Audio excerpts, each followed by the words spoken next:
கொலை வாளினை கெட்டுட்டா கொடியோர் செயல் அறவே. கொலை வானிலை கெட்டுட்டா நம்ம கொலவாளினை எடுக்குன்னு சொல்லி நீ உள்ள பிடிச்சு போட்டுறாங்க. கொஞ்சம் பார்த்துக்கங்க. பாவேந்தன் பாரதிதாசனுடைய வரிகளை நான் நினைவுபடுத்த விரும்புகிறேன். கொலை வாளினை கெட்டுட்டா பெரும் கொடியோர் செயல் அறவே. பாரதிதாசன் சொன்னார். அந்த பாரதிதாசன் தான் சொன்னார், இருட்டறையில் உள்ளதடா உலகம், பூட்டிய இரும்பு கூண்டின் கதவு உடைக்கப்பட்டது. சிறுத்தையே, உன்னை எலியனை இகழ்ந்த ஒரு மத்தியில் சிம்புட்பறவையே சிறையை விரி, வெளியில் வா என்று கேட்டார். ஆம், அந்த பாலை சிறைச்சாலையில் தான் இந்துக்கள்,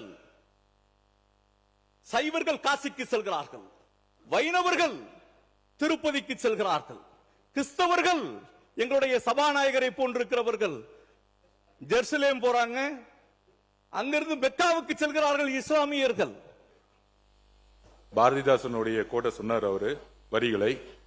எங்களுடைய மாண்புமிகு முதலமைச்சருடைய ஆட்சி 2026க்கு வருவதற்கு முன்பு அதே பாரதிதாசன் கவிதைகள் வரியில் எங்களுடைய பிரச்சாரம் இருந்தது. ஓடப்பனாய் இருக்கும் ஏழையப்பன் உதயப்பன் ஆகிவிட்டால் ஓர் நொடிக்குள் ஓடப்பன் உயரப்பன் எல்லாம் நிலை மாறி ஒப்பப்பர் ஆகிவிடுவார். இதுதான் எங்களுடைய ஆட்சி.